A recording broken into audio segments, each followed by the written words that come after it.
ಹರಿ ಶ್ರೀನಿವಾಸ. ಕರುಣಾಸಂಧಿ ಪದ್ಯವೊಂದು. ಹರಿಕಥಾಮೃತ ಸಾರ ಗುರುಗಳ ಕರುಣದಿಂದಾಪನಿತು ಪೇಳುವೆ, ಪರಮ ಭಗವದ್ಭಕ್ತರಿದನಾದರದಿ ಕೇಳುವುದು, ಆದರದಿ ಕೇಳುವುದು. ಶ್ರವಣ ಮನಕಾನಂದವೀವುದು, ಭವಜನಿತ ದುಃಖಗಳ ಕಳೆಯುವುದು, ವಿವಿಧ ಭೋಗಗಳಿಹ ಪರಂಗಳಲಿತ್ತು ಸಲಹುವುದು. ಭುವನ ಪಾವನವೆನಿಪ ಲಕ್ಷ್ಮೀಧವನ ಮಂಗಳ ಕಥೆಯ ಪರಮೋತ್ಸವದಿ ಕಿವಿಗೊಟ್ಟಾಲಿಪುದು, ಭೂಸುರರು ದಿನ ದಿನದೀ, ಭೂಸುರರು ದಿನ ದಿನದೀ. ಶ್ರೀ ಗುರುಭ್ಯೋ ನಮಃ. ಹರಿಕಥಾಮೃತ ಸಾರದ ಎರಡನೆಯ ಸಂಧಿ ಕರುಣಾಸಂಧಿ. ಮೊದಲು ನುಡಿಯನ್ನು ಕೇಳಿ ಯಥಾಮತಿಯಾಗಿ ಅರ್ಥವನ್ನು ತಿಳಿಯುವ ಪ್ರಯತ್ನವನ್ನು ಮಾಡೋಣ. ಹರಿಕಥಾಮೃತ ಸಾರ ಗುರುಗಳ ಕರುಣದಿಂದ ಪನಿತು ಪೇಡುವೆ, ಪರಮ ಭಗವದ್ಭಕ್ತರಿದನಾದರದಿ ಕೇಳುವುದು.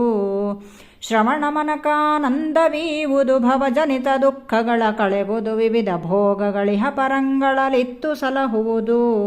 ಭುವನ ಪಾವನವೆನಿಪ ಲಕುಮೀಧವನ ಮಂಗಳ ಕಥೆಯ ಪರಮೋತ್ಸವದಿ ಕಿವಿಗೊಟ್ಟಾಲಿಪುದು, ಭೂಸುರರು ದಿನ ದಿನದೀ.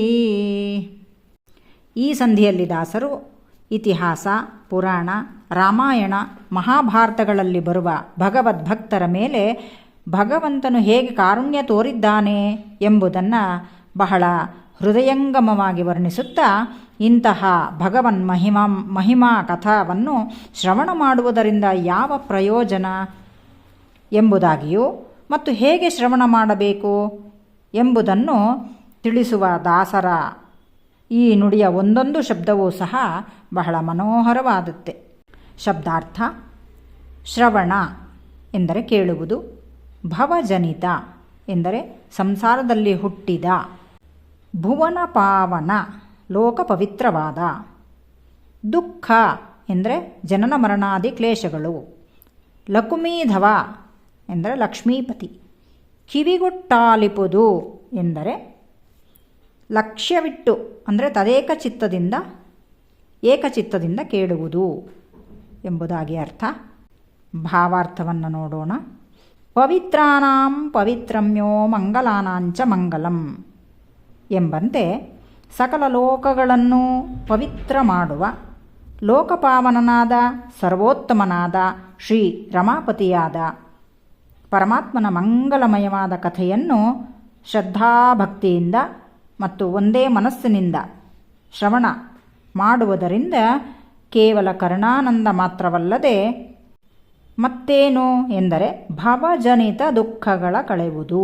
ಭವ ಎಂದರೆ ಸಂಸಾರ, ಆ ಸಂಸಾರದಲ್ಲಿ ಬರತಕ್ಕಂಥ ಜನನ ಮರಣಾದಿ ಎಲ್ಲ ಕ್ಲೇಶಗಳೂ ಸಹ ದೂರವಾಗುವುದು ಅಲ್ಲದೆ ಅನಿಷ್ಟ ನಿವೃತ್ತಿಪೂರ್ವಕ ಇಹದಲ್ಲೂ ಪರದಲ್ಲೂ ನಾನಾ ಪ್ರಕಾರವಾದ ಸುಖಗಳನ್ನು ನೀಡುವುದಾದ್ದರಿಂದ ಇಂತಹ ಪರಮ ಮಂಗಳ ಕಥೆಯನ್ನು ದಿನನಿತ್ಯವೂ ಲಕ್ಷ್ಯಗೊಟ್ಟು ಏಕಚಿತ್ತದಿಂದ ಭಕ್ತಿಯಿಂದ ಕೇಳಬೇಕು ಎಂಬುದು ದಾಸರ ಒಂದು ಪ್ರಾರ್ಥನೆ.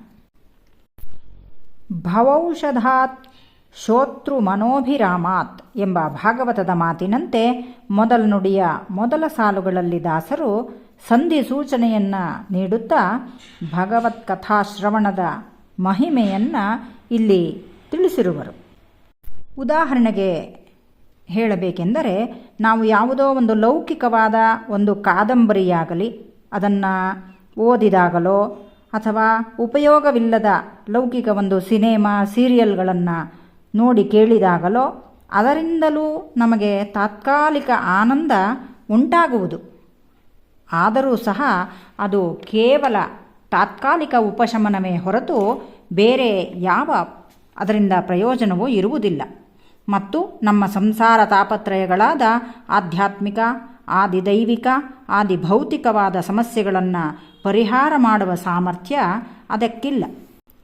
ಅದೇ ಭಗವತ್ ಕಥಾ ಶ್ರವಣ ಮಾಡುವುದರಿಂದ 3 ಬಗೆಯ ತಾಪತ್ರಯಗಳನ್ನು ಪರಿಹರಿಸಿ ನಮ್ಮ ಮನಸ್ಸಿಗೆ ಆನಂದ, ಸಂಸಾರ ಬಂಧನದ ಬಿಡುಗಡೆ, ಪುಣ್ಯ ಸಂಪಾದನೆ ಹಾಗೂ ಇಹಪರಗಳಲ್ಲಿ ಸೌಖ್ಯ, ಮಿಗಿಲಾಗಿ ಶ್ರೀಹರಿಯ ಅನುಗ್ರಹ ಸಂಪಾದನೆ ಇವೆಲ್ಲವೂ ಮೋಕ್ಷಕ್ಕೆ ಸಾಧನವಾದ್ದರಿಂದ ಇಂತಹ ಶ್ರೀಹರಿಯ ಪರಮ ಪವಿತ್ರವಾದ ಮಂಗಳ ಚರಿತ್ರೆಯನ್ನು ಕೇಳಬೇಕು ಎಂಬುದಾಗಿ ದಾಸರು ಹೇಳುತ್ತಾ ಹೇಗೆ ಕೇಳಬೇಕು ಎಂಬುದಾಗಿ ಸೂಚನೆ ನೀಡುತ್ತಾರೆ. ಪರಮೋತ್ಸವದಿ ಕಿವಿಗೊಟ್ಟಾಲಿಪುದು ಭೂಸುರರು ದಿನದಿನದಿ. ಬಹಳ ಸಂಭ್ರಮದಿಂದ ಕೇಳಬೇಕು, ಶ್ರದ್ಧಾಭಕ್ತಿಗಳಿಂದ ಕೇಳಬೇಕು, ತದೇಕ ಚಿತ್ತದಿಂದಲೂ ಲಕ್ಷ್ಯಗೊಟ್ಟು ಕೇಳಬೇಕು. ಶ್ರವಣಾದಿ ವಿನಾ ನೈವ ಕ್ಷಣಂ ತಿಷ್ಟೇದಪಿ ಕ್ವಚಿತ್ ಎಂಬ ಅಣುವ್ಯಾಖ್ಯಾನದ ಮಾತಿನಂತೆ ದಿನದಿನದಿ ಪ್ರತಿ ಕ್ಷಣದಲ್ಲಿಯೂ ಕೇಳಬೇಕು.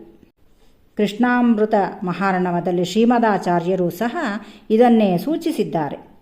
ಶ್ರುತ್ವಾ ಧರ್ಮಂ ವಿಜಾನಾತಿ ಶ್ರುತ್ವಾ ತ್ಯಜತಿ ದುರ್ಮತಿಂ ಎಂಬುದಾಗಿ ಸೂಚಿಸಿದ್ದಾರೆ. ಉತ್ತಮ ಹರಿಕಥಾ ಶ್ರವಣದಿಂದ ಮೋಹ ತೊಲಗಿ ಪರಮಾತ್ಮನಲ್ಲಿ ಅಚಲ ಪ್ರೇಮ ಉಂಟಾಗುವುದು ಎಂಬುದನ್ನು ಶ್ರವಣದಿಂದ ಭವಭ್ರಮೆ ಪರಿಹರವು, ಶ್ರವಣದಿ ಮುಖ್ಯ ಜ್ಞಾನ ಸಾಧನವು, ಶ್ರವಣದಿಂ ಧ್ಯಾನಾಸಕ್ತಿ ಜ್ಞಾನ ವಿರಕ್ತಿ, ಶ್ರವಣದಿಂ ಪರೀಕ್ಷಿತನಿಗೆ ಮುಕ್ತಿ ಎಂಬ ಒಂದು ದಾಸವಾಣಿಯ ಮಾತನ್ನೇ ಅನುಮೋದಿಸುತ್ತಾ ಇಲ್ಲಿ ಜಗನ್ನಾಥದಾಸಾರ್ಯರು ನವವಿಧ ಭಕ್ತಿಯಲ್ಲಿ ಮೊದಲ ಭಕ್ತಿಯಾದ ಶ್ರವಣ ಭಕ್ತಿಯನ್ನು ಇಲ್ಲಿ ಉಲ್ಲೇಖಿಸಿದ್ದಾರೆ. ಶ್ರೀ ಕೃಷ್ಣಾರ್ಪಣಮಸ್ತು.